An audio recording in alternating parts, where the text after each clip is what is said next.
Hey everyone, in this video we're going to be looking at chapter 6 of Peopleware.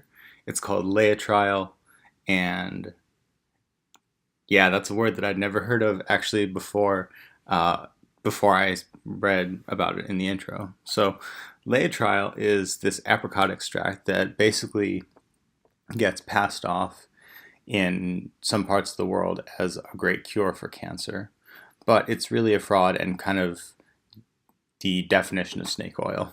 Like the idiom comes from there and from ones like it. So the chapter is named after it because the authors are going to draw an analogy between that and the kind of snake oil that gets passed around the coding industry as productivity hacks. So the first section of the chapter talks about the appeal of these so-called productivity hacks. They're appealing because we all, individually as well as on the team level or the company level, we aspire to get more work done for the same or less amount of time and effort that goes into it. We see other companies around us, doing more with less, or in some way apparently being more productive, and can fall into thinking that they have some secret sauce in managing people and that that's what's causing the greater productivity. We don't necessarily stop and think that they might be using better tools, or if we do, maybe we don't give the underlying technology as much credit as it deserves. The thing is, though, managing teams and companies is basically a solved challenge at this point, and has kind of made its way into the conventional wisdom that we all know and love, or at least adhere to for the most part. The style, the convention, the structure, that's kind of public knowledge. It's in your MBA curriculums. You've been on teams and you've seen kind of how people work. In the organizations that I've done engineering for, it's always been agile. It's always been tasks on cards with the Kanban board, either physical or on Trello or Pivotal Tracker or whatever else is out there, right? And there are some variations in team composition, but you'd be hard-pressed to find some methodology that doesn't look something like that in the modern era.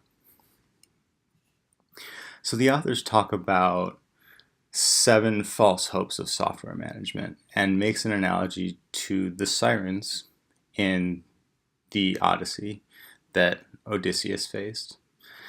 They must have known that I'm all about Greek myths or something because it's coincidentally on theme for the channel. So here they are, 7 sirens, and maybe you've fallen for them or seen managers fall for some variety of the same. The first one, there's a new trick that would send productivity through the roof.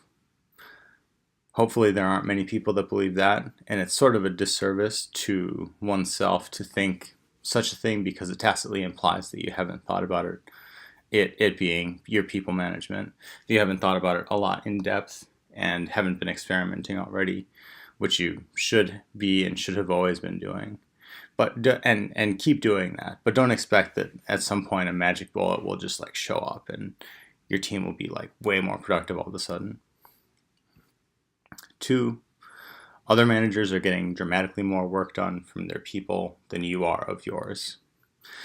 That's false, and it's because the tools have evolved around, like the productivity is up a lot because the tools have evolved that make coding easier or more automated, and so that has improved, but the human element of coding is really hard to automate. So to make like a more concrete example, in my early days of coding, I would run a test suite like RSpec, spec tests on my laptop and wait until they passed before merging any commits.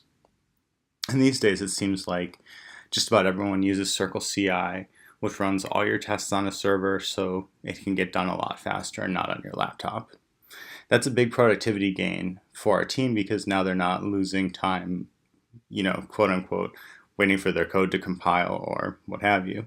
But the truth is, Circle CI is an industry standard. You have it, the team in other companies have it, your grandma has it, everyone has the same tools available to them all the time. So in terms of comparative advantage, that's not an avenue that you can really go down.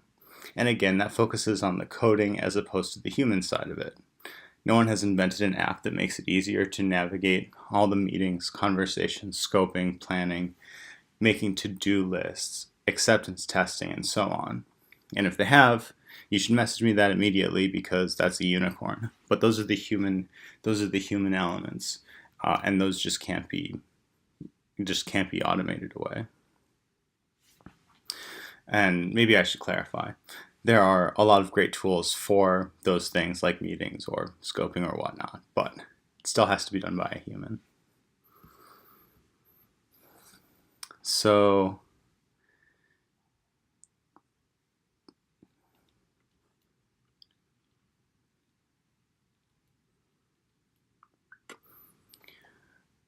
three and four, technology is moving swiftly and you're being passed by. 4 is that changing languages will give you huge gains. That's tempting to buy into because of the fact that new languages are coming all the time and better tools make coding better and more effective and so on. But really, this is a variation of the previous one. Basically, all mainstream programming languages will do the job for you if you execute effectively. It's a kind of funny example of a group falling into this fallacy is Twitter when it switched from Ruby on Rails to Scala. Surprise, surprise, changing tech stacks didn't change the real issues that they were having as a company, and they pretty irresponsibly blamed Rails itself for their issues. And look how far that's gotten them. Plenty of massive sites use Ruby on Rails like Shopify and Hulu and Airbnb. All of those are much more complex products than Twitter, still in the top 0.0001% or whatever of the most trafficked websites in the world. They just executed a lot better. And I'll skip over a couple others, but 2 good ones are basically people will work harder if you put them under pressure. That's not true. They'll just work more probably, and that's too bad. Or I don't know, that maybe that's not too bad, but it's not sustainable, I should say. And finally, since we like to automate things, we should just automate software engineering itself. That's the last one. Good luck with that. I see that one around occasionally, and it always comes from naive folks who think that software could be built on a sufficiently long assembly line. I don't think that it'll never happen, but it'll be a couple of generations from now, and when that happens, all of the software engineers will be doing, wait for it, writing the artificial intelligence software that writes other software. So I do want to leave this section with one superb quote, that a software engineer's, quote, principal work is human communication to organize users' expressions of needs into formal procedure. Think about that. What we do is take the things a customer wants, and however sausage is made at the end of the day, the website has that feature or whatever it is that they asked for. But, we took that human need, that human requirement, and brought that, out to the world. So most of this chapter was, I guess you could say, negatively oriented in trying to dispel fallacies and so on, but the authors close this chapter with a lesson that managers' real role is to make it possible for people to work rather than forcing them to. And they tell a story of a busy manager who took time out of her day to make soup for one of the authors, Tim Demarco, when he was sick.